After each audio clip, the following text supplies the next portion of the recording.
You feeling strong, Craig? I don't know, but gloves make you a little stronger. I appreciate it. So, what we're doing now is, obviously we don't have any of the stuff in here bolted up, which would be a flex plate and a torque converter would sit in here. We're not putting any of that in right now because we are gonna send this transmission off to get built. We're gonna do a stage 2 on the transmission. So right now we're just gonna put it all together, get it inside, and then get our mounting points and everything mocked up so that we can actually get this thing bolted in. That one should work. Actually, that one might be cool. Dave and I are supervising, so very important jobs. Let's get it on that. Okay. And that's how you install a transmission. I don't know why everybody complains about doing that. Yeah. The old motor was 5 feet long. So right about there.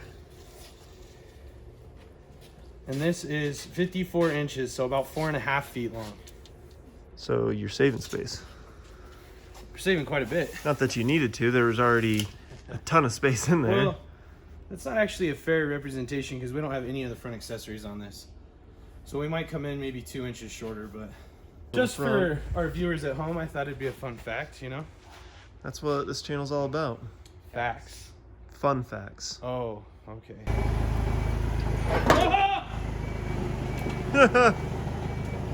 You can go a little higher, Craig, if you want.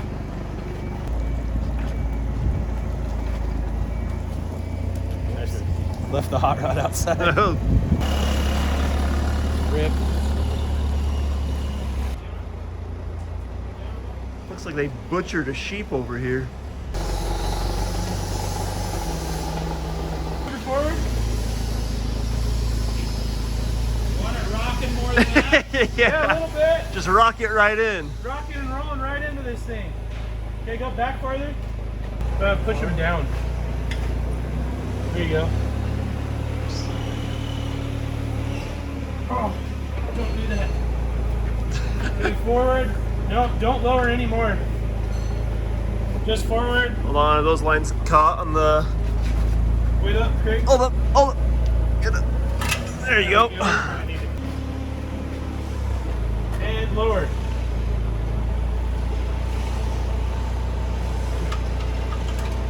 I'm just aiming to put the oil pan right in that hole. Okay. So, this is what I was worried about, because we have like 5 or 6 different options we can use for oil pans. So basically, what we're gonna have to do is hope that when we clear this motor forward, it gives us the extra 2 inches down there to clear the oil pan on that cross member piece. And if not, then you'll have to go with the lower profile one, or... Yeah, we've got a bunch of different options, front sump, mid sump, and all that other stuff. And it also kind of depends on where we build our mounts, so. A few moments later. Off camera, we got it in. Yeah, using all these fancy, very scientific devices called wood shards. So we're using wood blocks to space it off of the cross member there. That's keeping it center. Our oil pan's clearing. You know, we wanted to make sure the drain plug was in the right spot, so it wasn't dumb to change the oil in. You know, because, who am I kidding? We're never going to change the oil in this anyway. This is our standard truck header, which you can see is very different from this, which is our CTSV header. So what it's going to do is it's going to bring our exhaust port, obviously, all the way up to in between runner 3 and runner 4. So what we're hoping is that this is going to give us a lot more options for how we want to run the exhaust, because we're running into problems with hydraulic lines being in the way. Especially on this side. Yeah. This one will also keep it a little bit closer to the block, won't it? Yeah, these, so if you look at it like flush mounted, it's actually sitting basically directly in line right here. Yeah. As opposed to this one, which flares way out. Yeah, offshoots it out quite a ways.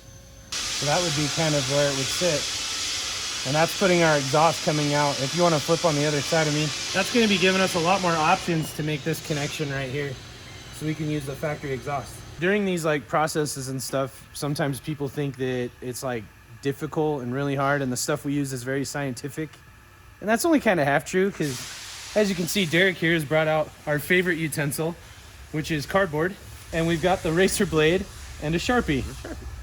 And so what we're going to be doing that is Derek's going to bring that cardboard in and basically make mock pieces of what we're going to need to fabricate later on.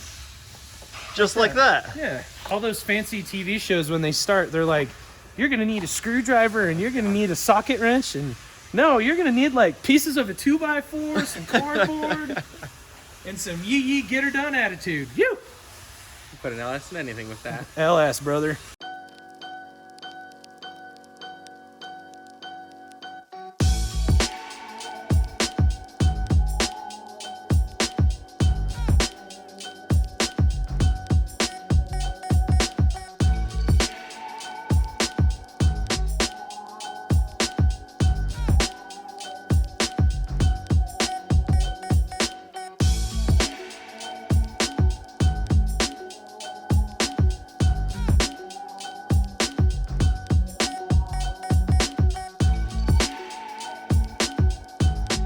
Now, I know we just said that you don't need any special equipment, and then we proceeded to use a water jet, a brake press, and an iron worker to make these, but we only used those because they were available to us. They weren't actually needed to make this. You could do this exact same fabrication essentially with an angle grinder and a welder, so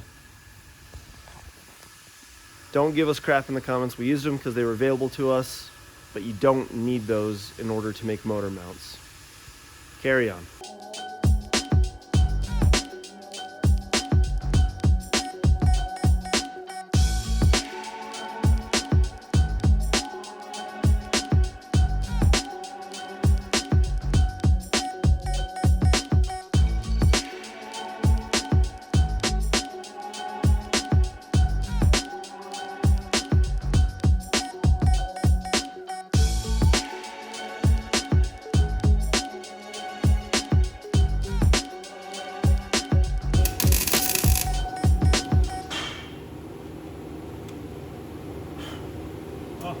Oh, there's some fire.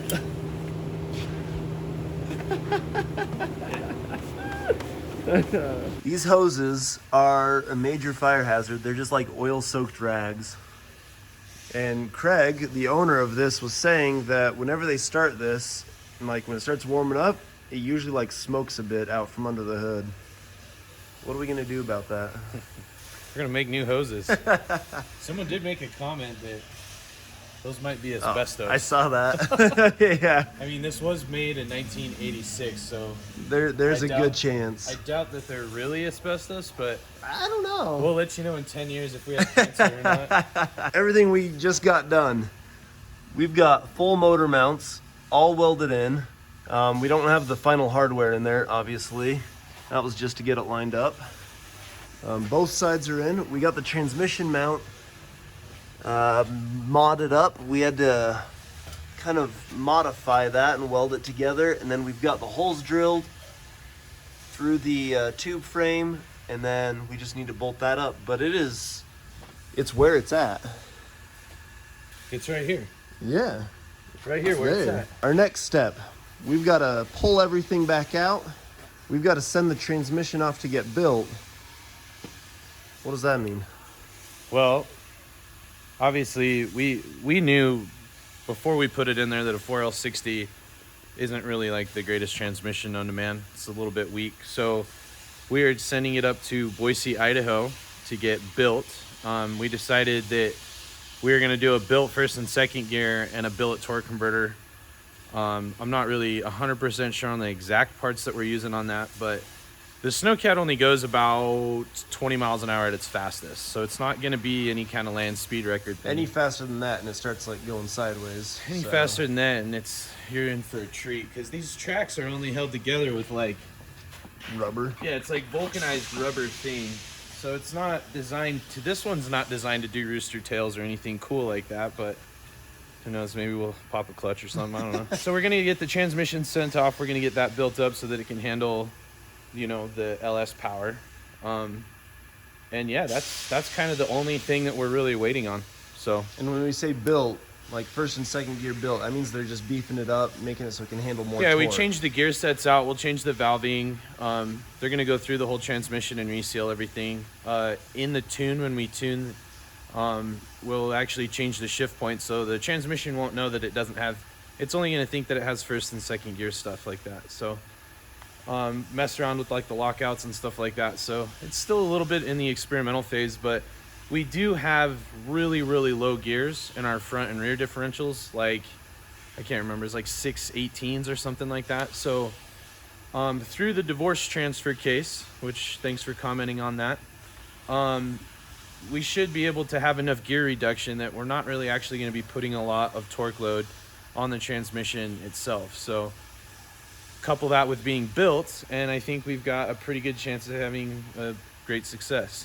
And a Snowcat that doesn't break down on the mountain in the middle of nowhere. Yeah, everyone was very worried about if this thing breaks down. Don't worry, we've got spare transmissions and a plan for that as well. So that transmission, we got to send that off to be built. It's going to be a couple weeks before that's done, probably mid-January, would you say? Yeah, it's Christmas time, so everyone's kind of slowing down. So the next few things that we're going to be tackling is obviously we got to finish doing our hydraulic pump.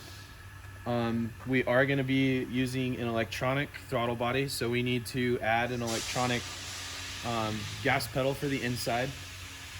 We need to reroute all of our hydraulic lines. They're all old and they keep catching fire, so we might as well just get rid of them. We're going to be doing our exhaust. We need to mount our radiator, get our front accessories put on, wiring harness, and fuel. And then essentially that's, I mean, it sounds easy when you talk about it. It'll take a little bit of time, but yeah, those are pretty much the only problems that we're going to have. Also, measure the drive line and get that made. That's hopefully what we'll be able to do in next video. If not, then you'll see what we do actually do. Yeah, you know? Maybe we go get ice cream or something. That sounds nice. In the middle of December. So subscribe and stay tuned, and this project is moving along quite nicely.